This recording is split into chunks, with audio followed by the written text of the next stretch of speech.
Arganissima, New York. Your exotic skin, hair, and beauty source, and your one-stop shop for all your natural and organic skin and hair care, featuring authentic organic Moroccan oil and prickly pear seed oil and much more. Bringing you only the best, straight from the source and proudly produced in the USA. So what are you waiting for? Shop today at www.arganissima.com. Arganissima, New York. Your beauty is our duty.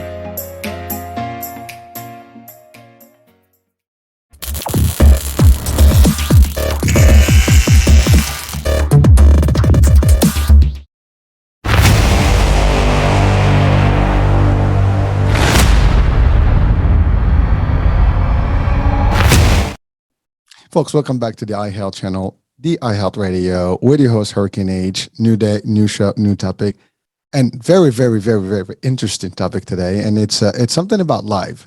It's something about discovering ourselves. And I'm going to pose a question that I actually didn't think of before, but with this show, I had to ask that question. Do I know my life theme? And I'm going to leave that, as a question for our discussion today with our motivation researcher. And that's going to be a unique name and a title that's going to be probably throwing people off, like, what is that? And we're going to discover that.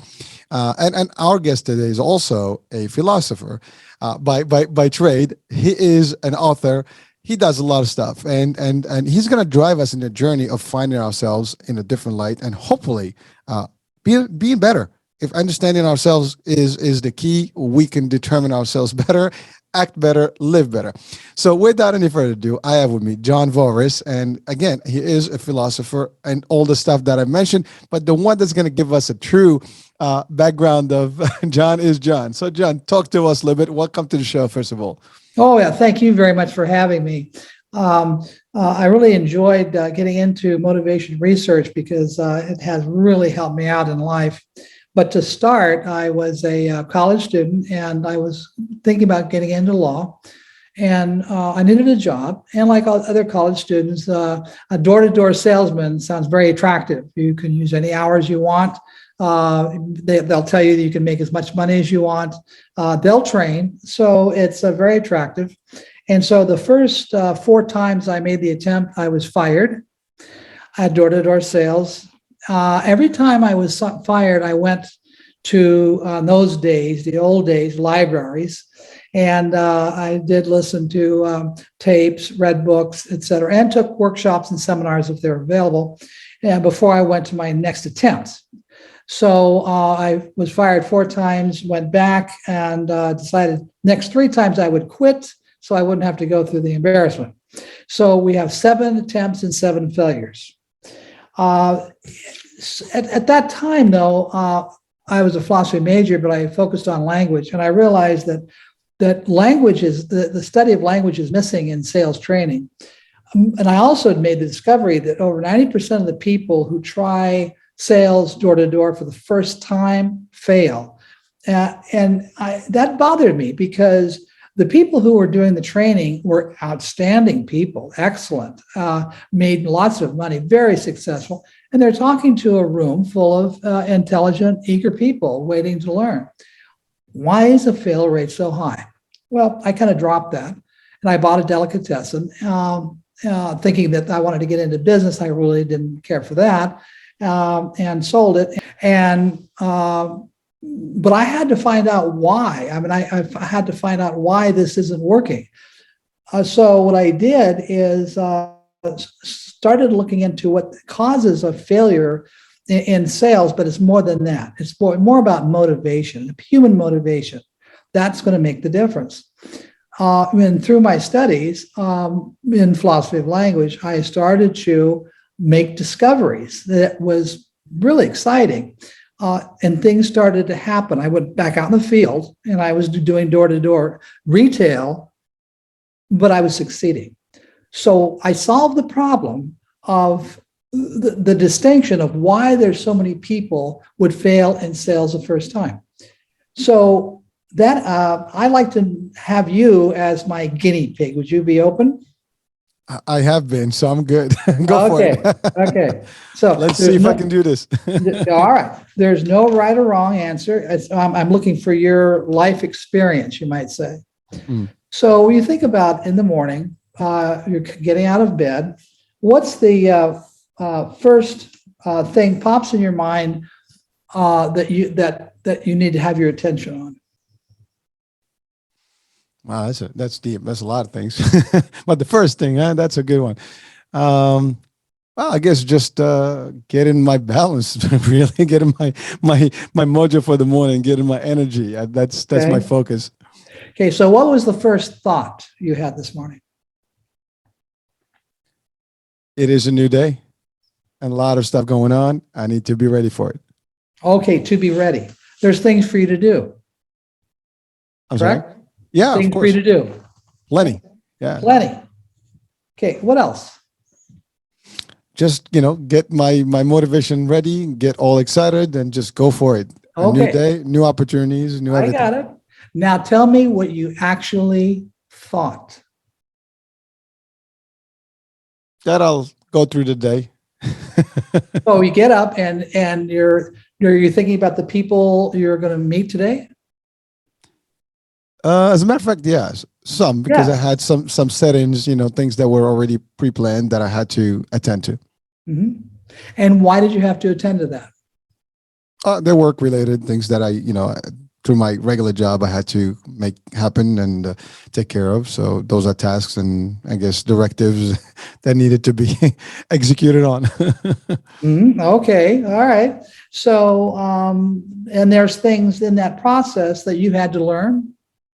Of course. Well, like everything else, we have to learn. Yeah, sure. But I mean, during the day, even Oh, yes. when my client is going to be here, there's some issues, problems, getting them solved. And so, why do you do all that? Well, I mean, you need to figure everything out and be able to resolve it. And you have to assess it. You have to understand what's going on and meet all those, Why do you think you have to understand what's going on? well, to have an outcome, to know what to do, what your, I guess, action is going to be. What does it matter? Well, if you don't know, what road would you take? What would the actions, what will be the steps you will take to address whatever it is that you're working on? Why do you have to address any of them? Well, they can address themselves. Somebody's got to No. do it. Oh, wait. Why does somebody have to do it? Well, again, this is a work-related stuff, and it doesn't get alone. I mean, I'm in charge of certain department, and I needed to do some stuff. So, Okay, you're in charge. So you're concerned with what goes on. of course, Yeah. always. Okay. So we're done. You did very well. Okay. I know a couple times I put you on the spot, No, but I'm used to it. yeah, I bet. So what I do is this is a very brief version of what I do when I assess someone.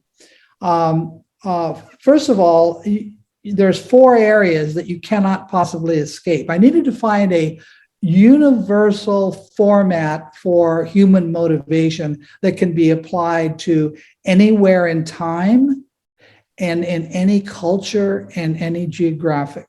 Very important. So it's not culturally dependent.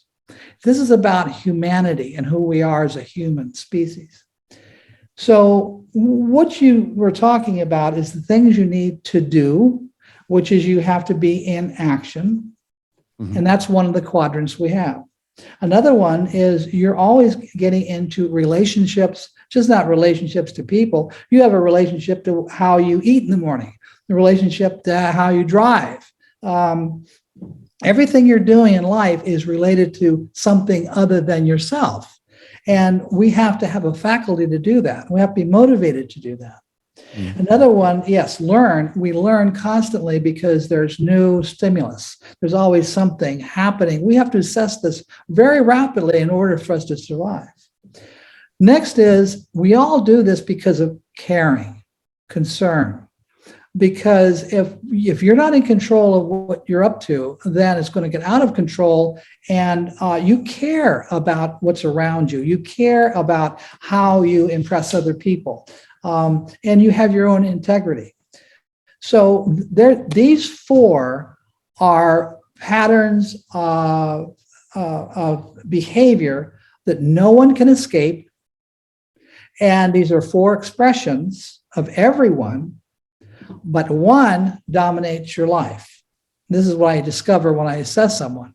So yes, maybe this is a love person who cares a lot, but when they learn something that they could use to express caring. For example, a teacher, second grade teacher, third grade teacher. The other one is when you're always in relationships with the entire world, you might say, there's a duality there. And you're always thinking in duality, and you did it here. When I ask you questions, there's always, if there's an A, there's a B, if there's a B, there's a C. You see what I'm saying? And you did that beautifully. And so you're always in relationship, and we're always doing something. And so these 4 are dominating our life, but again, one dominates that. And so by finding out which one dominates, I would find out what's really been motivating your motivations. And this comes in very handy when it comes to careers. And I work with 17-year-olds, 16-year-olds who do not know what they want to do in life, which is, I didn't either. And so they find out what really motivates them, and it really changes their perspective. But also what my clients report is their parents are very happy because they're going to pay for their college, and they want to go in the right direction and learn the right things and stay with it and be successful at it. And this has been working. I've been doing this since, let's say I started using it in 1980 and up to about 2004, 20 years of door-to-door sales, which is getting back to what we're doing, how we started. So I had to make these discoveries in order to work for 20 years in door-to-door sales and raise 2 children. And my wife still hadn't worked, and been very successful. And the one thing I had to do, this is for me, I had to do is abandon everything I ever learned in any sales course, because they don't approach language for what it is, the philosophy of language. They don't have time for it. And I understand that. But I had answers in these readings that I could never find anyplace else. Then what I did is I turned them into seminars and workshops. So I've been teaching this. So it's not personality dependent, which is another issue. Usually you have a very sharp guru in front of the room, great personality. I'm not that. If I was that person and said those things, I'd be rolling in the dough, right? But I'm not like that. But that's fine. Point is your theme is an authentic theme. And what I discovered was the human mind has only one need. That is the perpetual need to express their authentic identity. And they do it through objects, people, and events. The rest is all desire. The rest is all want. The rest is fantasy. So when I was out in sales, they would teach you, well, see what your customer really needs. Well, thinking that there was really a need, I approached that person with that type of languaging, trying to satisfy the need. And this person, while I'm talking, has already abandoned that supposed need and moved on. And I didn't make the sale, and I just walk away, and I don't know what happened. Just like a car sales lot has a sign out front, be back motors, because everybody's going to be back. But what they do is they ask them, what do they need? They tell them, they give it to them, and they walk away. And that's because it's not about needs, it's about desire. And so you have to change your language and how you approach them. So it is only one need, and you can't escape that need to express who you are. Now, what happens is we sabotage it. We go in the wrong direction.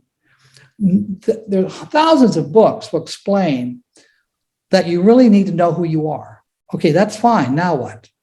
I'm going to take my mind to analyze my mind, and I'm not a professional, to find out who I am. That's kind of difficult because you're going to take your mind with you. John, that's coming from a philosopher. That's as deep as it gets. Yep. So that's the problem. So I had to get around that problem, and I did by reading continental philosophers, and philosophy of language out of France and Germany, and I got all the answers I ever wanted. And then I created courses and workshops, seminars, etc. Wow. I know it's a lot. I know. That's a lot. Well, all right. Well, let's take a pause, and I want to just kind of get back to Comments, yes. yeah, well, I want to dissect some of those elements. First things first. I mean, your story. I mean, the beginning, right? You've tried, and discovered. Like you claimed failure, or at least you stated that you had 7 failures. But then you discovered you started reading, you started figuring things out, and you turned that into success ultimately. Yeah. And I wanted to just again highlight that point first, to our audiences, because a lot of people, and if not everyone, at the first failure they just give up. Right. You did not. You continuously, did it. And by the way, door-to-door sales, just for people, this is not the easiest sales, that's out there. And you're knocking on people's doors, soliciting, you get every single potential answer and response and reaction you can have. There's some risk factor to it. And when you're young, it's even worse because, you don't know what to expect. It's a little hard. And so again, first of all, that is a tough job. And, for doing it, it was successful from day one. Yes, you may not have gotten the sales, but again, your attitude was everything about it, right? You took it to heart. I mean, you definitely, I couldn't do this. Let me continue. And you did it again and again and again.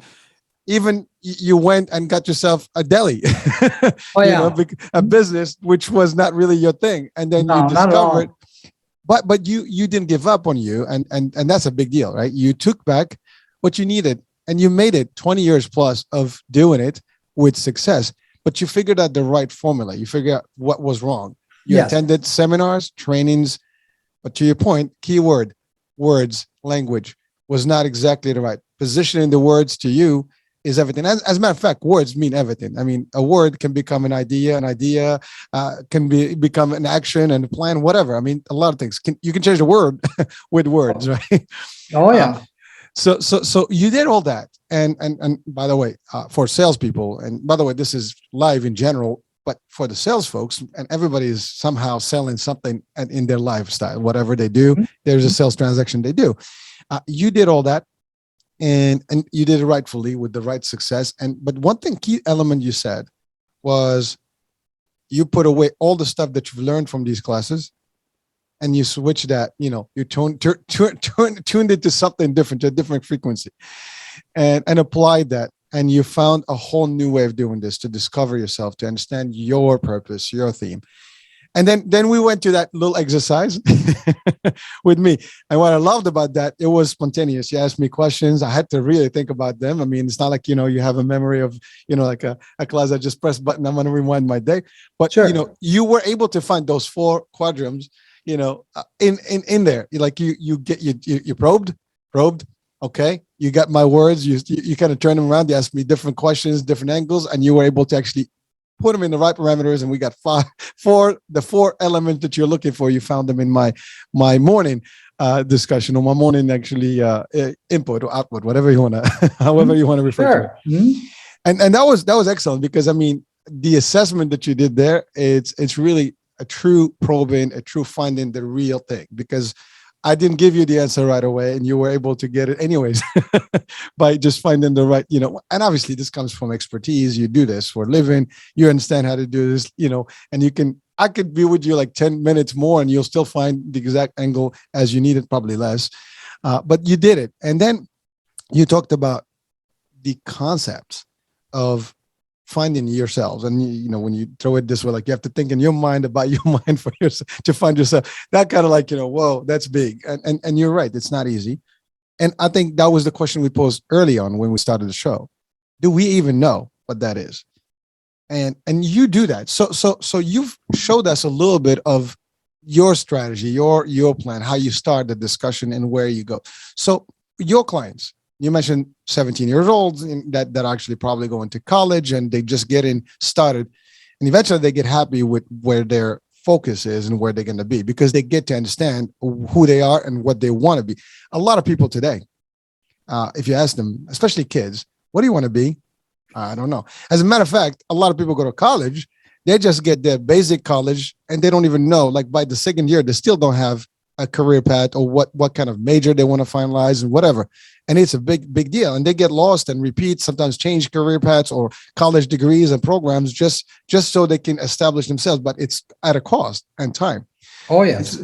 So let's talk about that. That's the clients you pretty much address, or there's more? I mean, you address different, levels of clientele.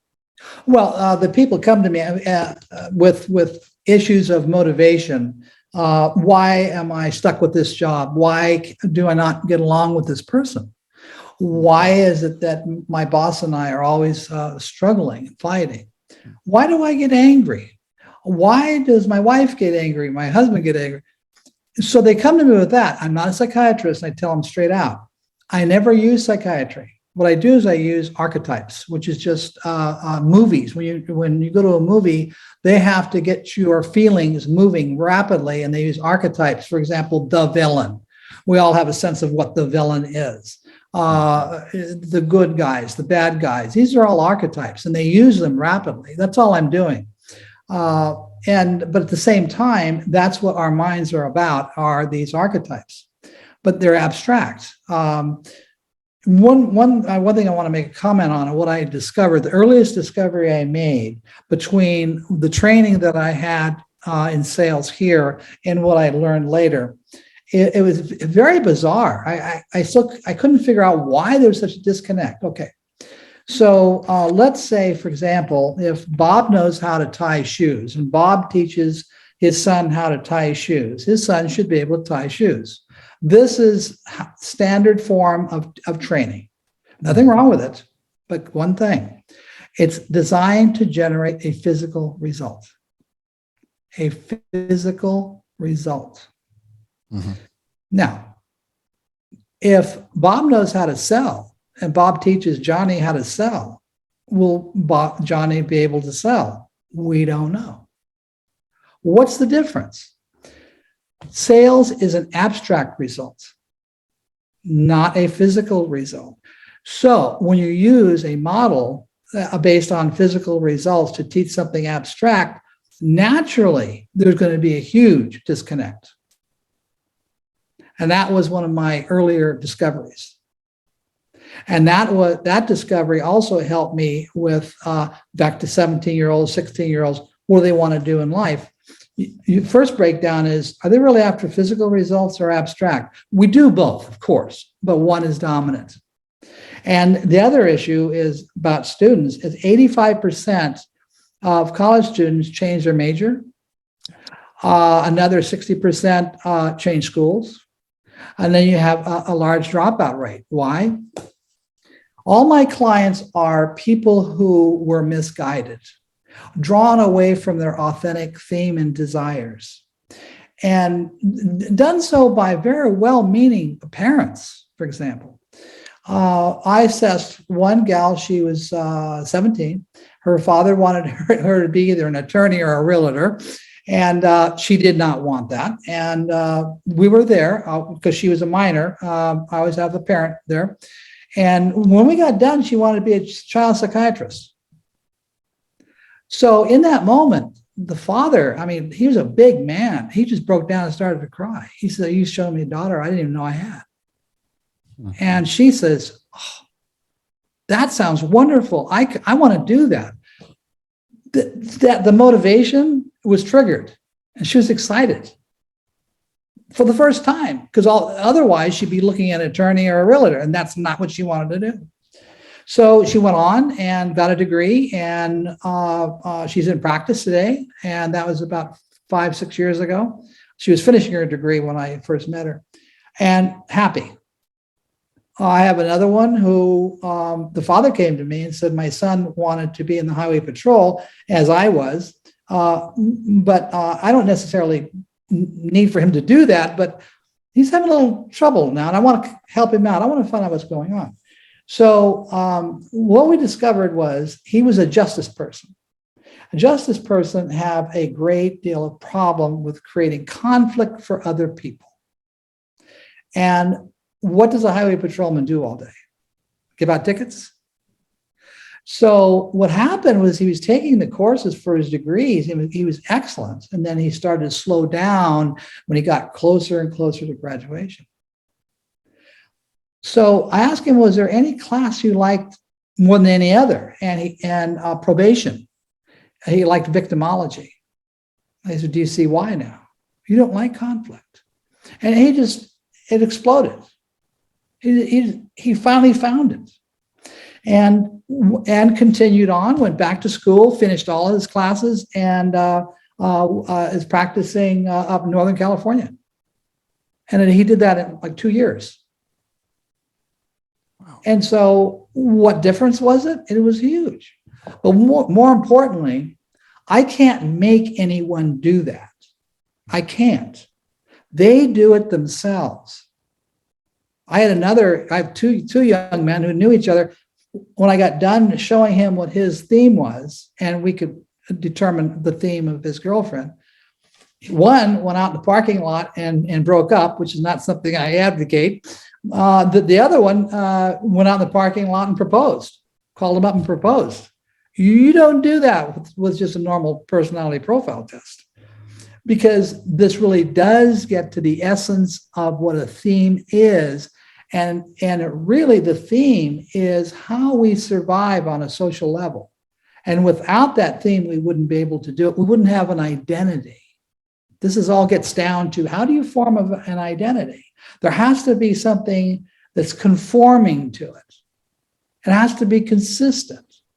And what we do, we get hung up, especially in a capitalist society, with can. Oh, you can do that. Well, sure you can, but what does that mean? It doesn't mean a lot. It means that's what can is open. It's infinite. What about could you do something? Well, I could raise dogs for dog sleds up in Alaska, but I'm not in Alaska, so it's not really a good could. I can, but not right now. I couldn't do it. The other one is should. Now you have a little morality in it. Should you do that? Is there something that you could do, for example, be a mortician? Should you be a mortician? Well, I don't have a should behind that. Doesn't make sense. Could, can? Yeah, I guess so. But the one that I have people see for themselves is must. Must is so very, very, very different. When you must do something, you will take the consequences of that must, and you won't regret it. So how many times in life are we put in a position where I just didn't have a choice? That's what I had to do. Mm-hmm. I had to do it. When that happens, you're in touch with your authentic identity. You're in touch with your theme, and that's the time when you're in touch with that theme. Well, when I do an assessment, that's all they do is they get in touch with their theme, and that's so very important if you're going to select a career or anything. Because once you know, put it this way, finding someone else's motivation, how could you not use it? Where could you not use it? Whatever you're going to do, it doesn't matter.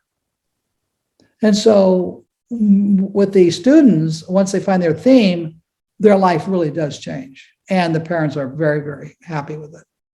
But parents often push their kids in the wrong direction. That's what comes to me when it comes to the 17, 16-year-olds. Well, thank you, John. I mean, you touch on a lot of elements and items there that we need just some I guess highlights on.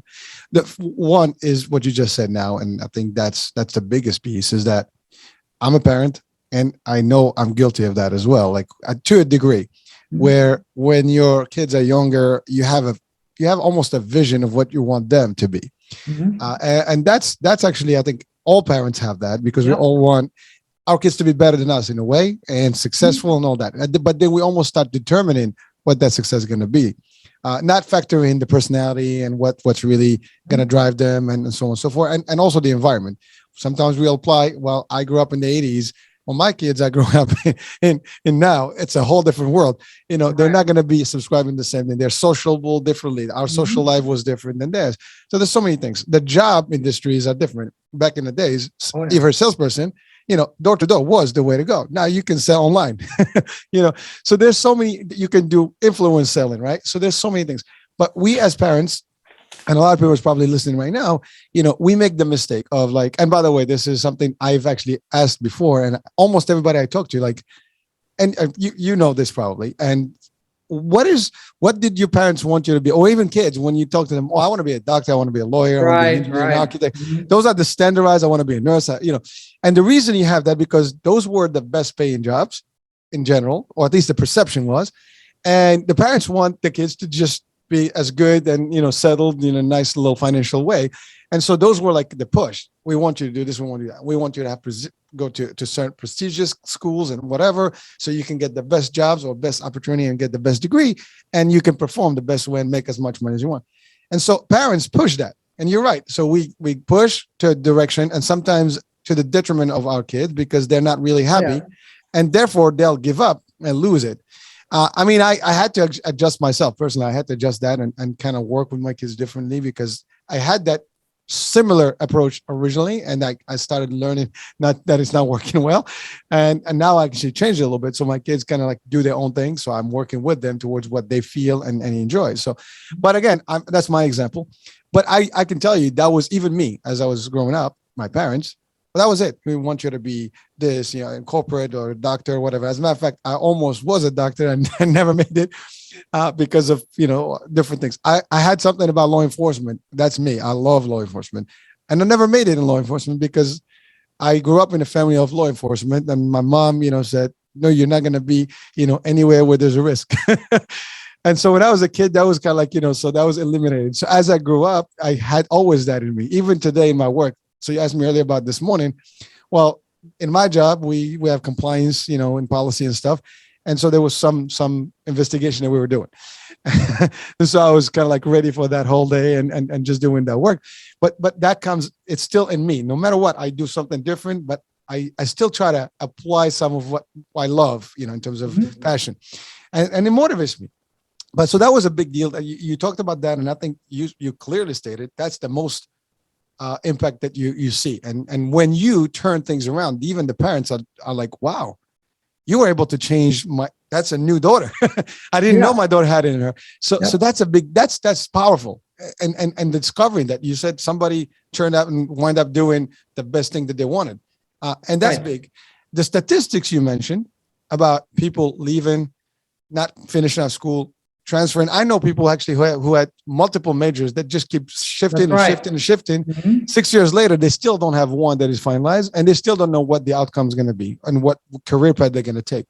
That's the other thing. Some people do get into a career path, but they do the wrong one because it was a job and they got stuck into it. To your point earlier, you said people having issues with their bosses, they're not happy. It's because of the choices. But I think the choices are based on whether we understand who we are or not. And that's what you bring out to the surface. Yes. One other issue on that point, what you should do is first know who you are and then become aware of what's available. For example, jobs. Now the next question is, which jobs are available that conform to who you are, really who you are? Then the next one is, take that collective and choose something out of that group and have that as your goal, and you will make an authentic choice. What happens is reverse. You've already said it. We start off with what makes a lot of money. Conformity, I can do anything, right? And so we miss out on the major steps in between. And so those are my clients. They missed out on experiencing who they really are beneath all of this because of the way it's designed on a social level. Back to your very point, you're a parent. I want what's best for you, but what I want for you is the best that I think is best. And this is the opportunities that I'm going to give to you, and make a selection. And so when that happens, the person really is not considered on an authentic level, but no one knows to do that. No one has the time to do that. No one has a method of doing that, at least in this country. But once you make that assessment, then everything changes. And when I speak to people, all people, adults, they can say, "Yeah, I know what that's like. It happened to me. My parents wanted me to be X, and oh my God, did I have a lot of fights on my hands? Or I went to school and I didn't like it. What am I doing here?" I have one friend of my daughter who was an excellent guitarist in a band. Well, the parents said, "You're not going to be, it's fun that you're being a guitarist, but believe me, that's not what I want you to do for a career. You're going to go back to college, and if you like guitars, you're going to learn how to make them." Oh, I just sunk when I heard that. And so he left a career that he could have done great with, and because of his parents. And I understand. Now, I'm not being critical. It's just they made more of a common sense, practical decision, because people who are in bands, most of them don't make it, but they didn't have that talent. And if you can actually pick out any career, and somebody's going to say, "Well, they don't all make it. It doesn't matter if you're a doctor or you're an attorney or you're a CEO." Well, yeah, but that's an elite group, and you're not part of that. Or there's too much politics, you can't get in. But that's with everything. So that's not a very good approach. So I have one daughter who wanted to sing. The other one wanted to do art. And so I let her to do that because of, I took authentic systems. So what I did is I let her do that. And so she was made CDs. Then she changed her mind. She wants to be a teacher. She's a teacher today, but music teacher. My other one in art, believe it or not, she works for a government agency in art, and she's actually doing graphics. And she works with other scientists and people in the military. It's amazing what she's doing, but she started off with art. So if I was another parent, I would say, "You're not going to do that." And I'd have found some other thing for her to do. And she would have missed out on being herself. And that's what really does happen. And in my journey, I'm actually angry that so many people can't see who they are, the gift they are, because of all of the propaganda is going on. Propaganda even in homes and society and et cetera, ought to be. That's all they push on these kids. And that's why I have a lot of clients today. And that's because these people did that and they're not happy. Not at all.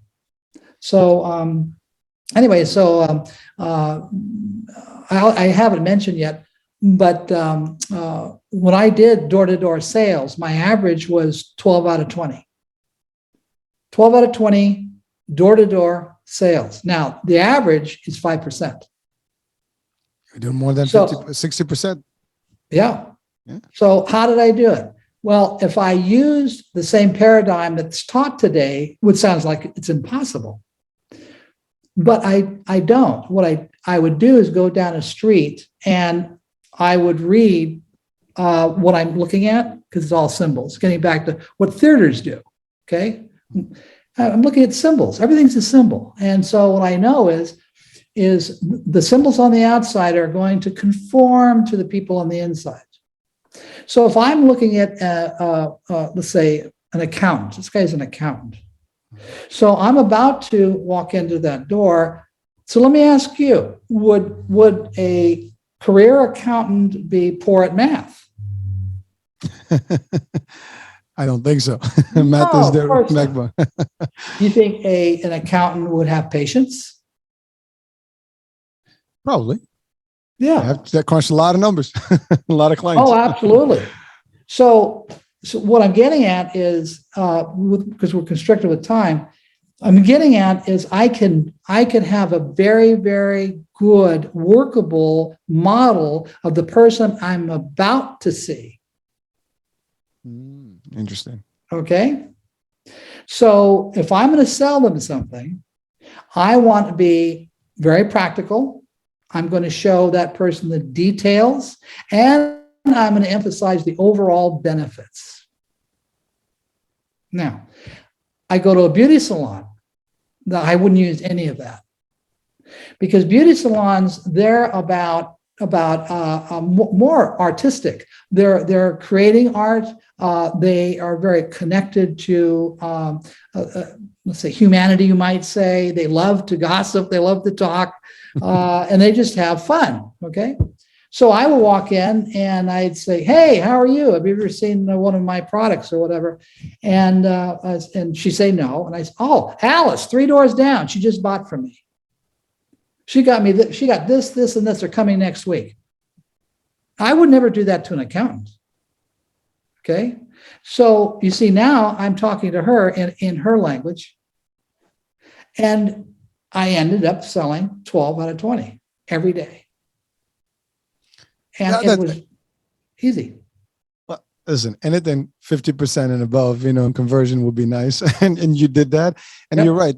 Especially door-to-door sales are not the easy ones. And depends what you sell too. I mean, vacuums is one thing, and some other products may not work as well. Back in the days, those were the hottest, items. I don't know what you were selling, but I did that. I did vacuums. There you go. So yeah. I mean, I figured that was one of the biggest, opportunities out in the days. And I've seen, actually, I've done some of it personally. Literally, I've done some of that. I had an opportunity where I sold those the kitchen knives, the Cutco cutlery. There you go. Yeah, I did those. Yeah. I had a few things, and I've tried a lot of different sales myself, so I can relate to almost every type of sales that's out there. I've done it. I've done it at a point in my life. And but you mentioned something powerful about when you are driven to do something that is not you. You wind up not motivated, not happy. And we always hear the story not the story, the saying that says, if you are happy doing what you're doing, you never work a day in your life. And that's right. That's the ultimate target. You mentioned about your daughters. Yes, one wanted music.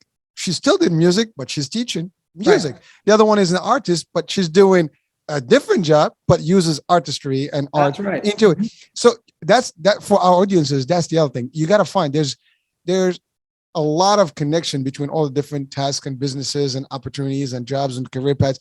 And your specialty can be implemented. Like we talked earlier, I'm in the insurance world, sales world, but I'm doing compliance investigation, Right. So, but it's, if you want something, you can find a way and you can do it, but you have to love what you do. And that doesn't happen unless you know who you are and what your personality is going to drive. Mm-hmm. And your assessment is awesome. You said it yourself. I mean, you certainly have to almost pre-profile these people based on what their end game is, and you can be prepared for that. I mean, you're talking the salesperson is one thing, to a beauty salon is one thing, to an accountant is one thing, and so on and so forth. And so you determine that in advance, and then the set of questions you might ask are not going to be the same. The approach is going to be different.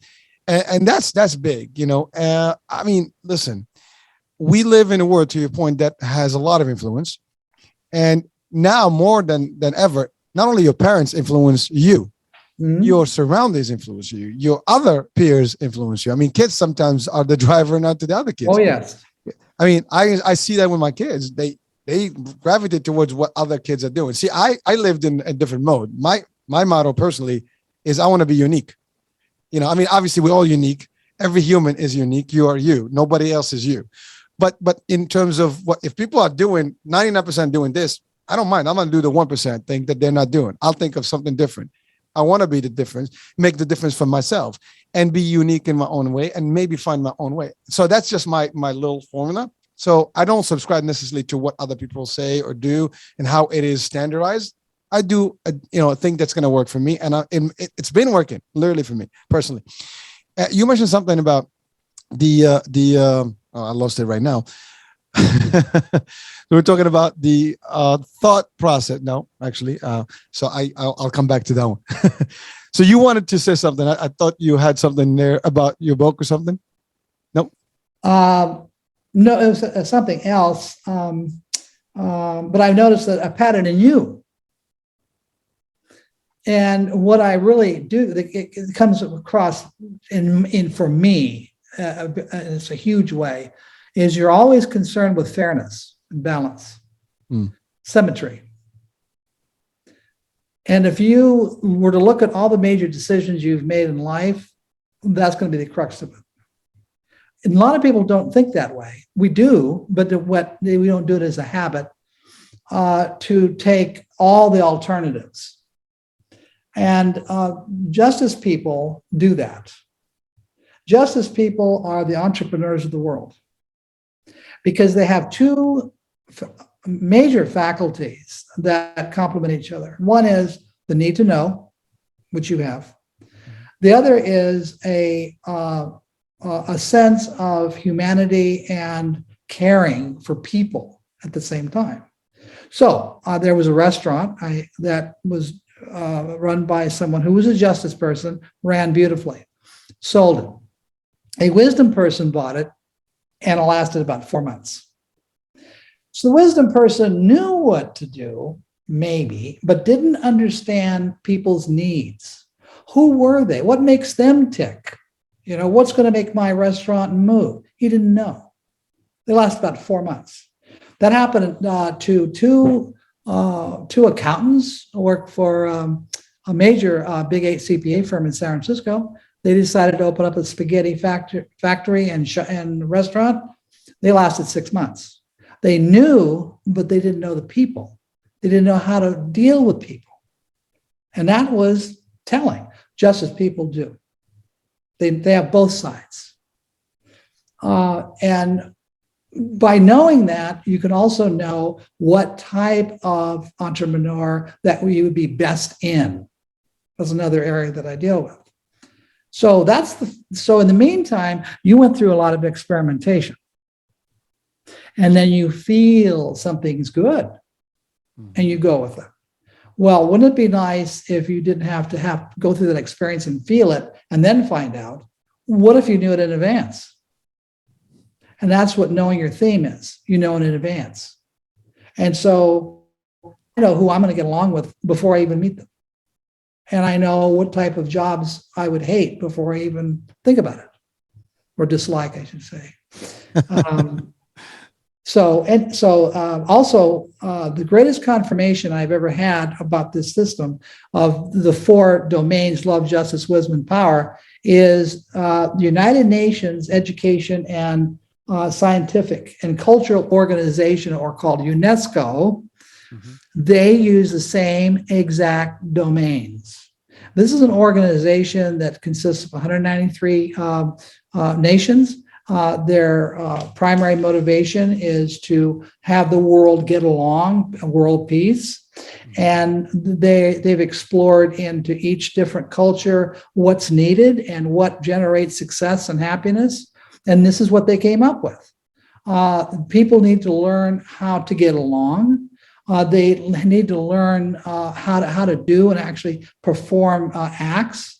They need to learn how to learn. That's another big issue, especially today. And the most important was they need to learn to be themselves. And this is exactly what I've been doing. The difference is UNESCO started in 1945. I didn't know about it until about 7 years ago. But this is also, the 4 is repeated by the Toltecs, by the way. Arthur Schopenhauer, the philosopher, same. So this pattern of love, justice, wisdom, and power has been around for a long time. The difference is I used it toward a practical end. That's all. And it's working. And it works. And that's why it works in a very phenomenal way. Because once I get someone motivated to see their motivation, then they have all the juice in the world. There's nothing else for me to do. They just take off. It's preemptive, and you're right. If you can almost like know where you're going to be better in the future, and this is a way to almost anticipate those and avoid, dilemmas, like having a sixth sense. Yes. By the way, that came back to me because I was going to tell you earlier about the should, the could, the can, the would. That was what I was going to make the comment about. That's actually powerful. That ties into this because you're right. A must is one thing. The should is, so there's questionable things. Everybody can if you ask anybody, can you do this? Yeah, probably Yeah, can. always. If I learn it, I can do it. I think everybody can learn something and will be able to do it. But is that really what you really, really want to do? That's right. Yeah, well, I mean, it's amazing because you don't think about it that way. See, like most of us, we go about our days, but we're not taking a minute and kind of posed and like, wait a minute, what do I really want? Who am I? And I mean, those are powerful questions. Now, again, your background in philosophy is conditioning you to from day one to always question things and reset things because that's philosophy. You ask the questions that people may not want to ask, and you want to find. You start with the real extreme and find your way back. And that's really what the main thing that we don't do on a day-to-day basis. We're not philosophers by default. We can be sometimes when we want to be, as a matter of just lifestyle. But at the end of the day, if we ask questions correctly, we will be able to do it. But again, sometimes without help, we won't be able to do it either because we don't know what to ask. That's why we have you. They don't know the questions. That's you hit on a very good point about what philosophy is and what it's not. Think of philosophy as a tool, like a screwdriver, like a wrench. Philosophy is a tool used for us to understand invisible, abstract ideas. It's a tool, and it doesn't teach you much any more than a wrench would. It just sits there. What we learn in philosophy is logic, cause and effect, criteria, distinction. That's what we learn. Outside of that, we don't. In philosophy, you don't learn anything. What you have to do is apply it to an abstract idea. Now you can apply it. Now I'm going to get the correlation is mathematics. Mathematics doesn't teach you anything. Okay, 2 + 2 can be 4, but that doesn't mean there's any apples to count. So you learn math so you can understand visible physical objects. Philosophy, invisible, abstract ideas. Okay. So when you use now, if I ask you, do you think that the death penalty is unusual, cruel and unusual punishment? You say yes. That's your opinion. But now if I say, why do you think that way? You're going to weave together your beliefs, your values, in a nice cohesive manner. And as you're doing that, you are in fact philosophizing. It's an activity. There's no result to it. This is why if you take a class, the prof will say, I don't care what answer you come up with. I want to know why you came up with it. That's all they care about. That's why, because philosophy teaches you how to approach abstract ideas. It's amazing. It's a whole different world, but it's necessary. I mean, to your point, it's almost like you said, there's math, which is tangible. It's, straight. It's linear. You know exactly what it is. I mean, there's more to it, but here you're talking about the stuff that is unseen, intangible, something that is like, philosophy, there's God, creation, everything. I mean, you question almost everything in philosophy, but to your point, it's the why and how. And that's as deep as it gets in terms of, thinking process. And when you start doing that, there's a lot of stuff that you can discover. And yes, sometimes it gets back, whatever it is, you can still find whatever the outcome you want, but you just go to it from the angle of, I'm going to question the hell out of it. Right. Exactly. Yes. So I, as you can guess, of the 4 themes, I'm a wisdom, and a wisdom person can have an IQ of 70, okay, and a love person can have an IQ of 170. It has no correlation whatsoever. All it means is that I'm just constantly curious, and I'm curious about being curious. So that always runs me. So when I think about why is it that these intelligent people are standing in front of a room teaching their methods on how they became successful to all these people out in the audience who are bright and eager to learn, why is the fail rate so high? That's what started me. And so I realized that I had to, there's something going on, and it was the method in which they do it. So here, to give you another way of looking at it, I'm going to make a description, and you just tell me what you think I'm thinking about. Okay. Mm-hmm. So a man a man is standing on a field, and in front of him is a rectangle in white powder at large, and every 10 yards there's another line of white powder. Football Okay, field. what came to mind? Football field. Okay, wait. Let's see. Okay, now that is exactly right. Okay, and I never mentioned football fields. I didn't have to. But what we did is I gave you a holistic view and not a linear view. And I gave you an abstract view, not a physical view. Okay. So that's how you teach an abstract idea. It's correlation of many other items.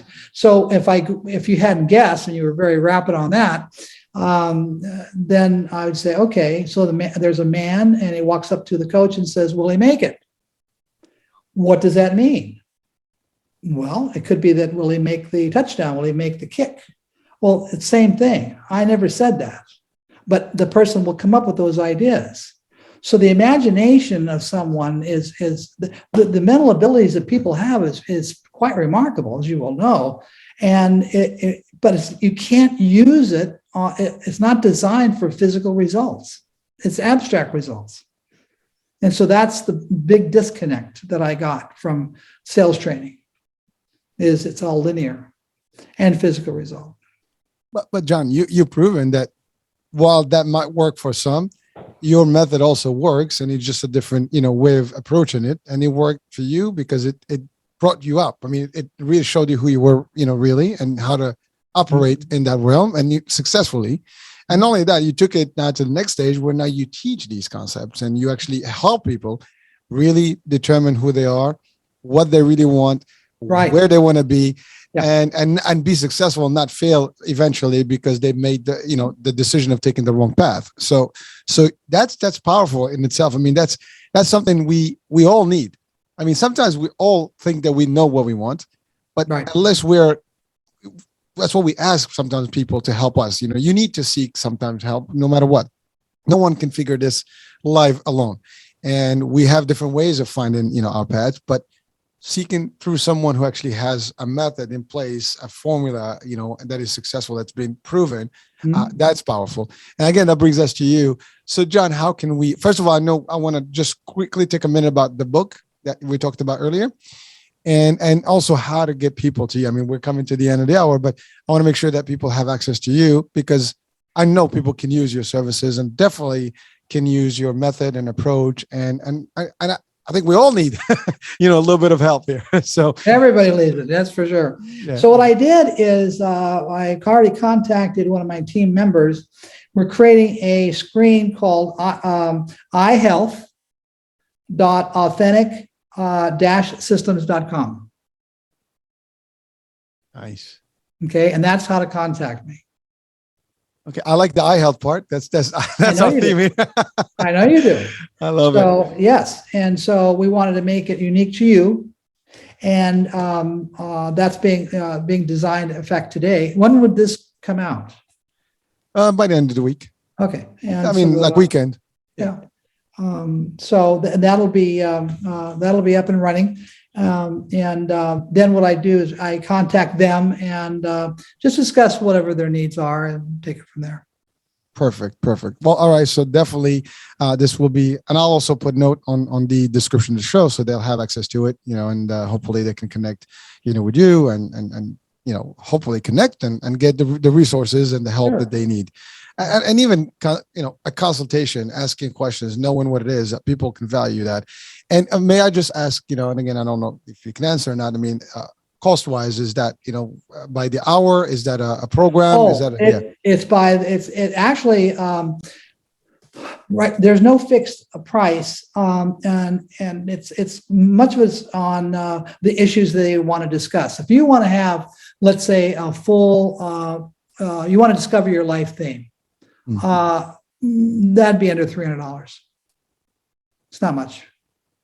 Now, if you want to take that plus apply it to your career, then it might be a little bit more, but not much. So it's very inexpensive. And how long is that a one session? Is that like a series of Oh, good. sessions? Yes, it's about 2 hours. Okay. Okay. And I take 2 hours so the person can see what I'm doing, so I can work with them and they could see for themselves the path they're going through. Then what I do is after the 2 hours, do something very unique. I meet them a week later because Wow. I want them to validate everything we discover. So when we initially, they fill out a book and their answer questions through the week. We meet. How did that show up for you? How was our discoveries? And then I've never had someone come with something different in 30 years. Then what I do is I write a composite discovery workbook that is exclusive to them, and then I send that out to them. So it's quite a bit of work.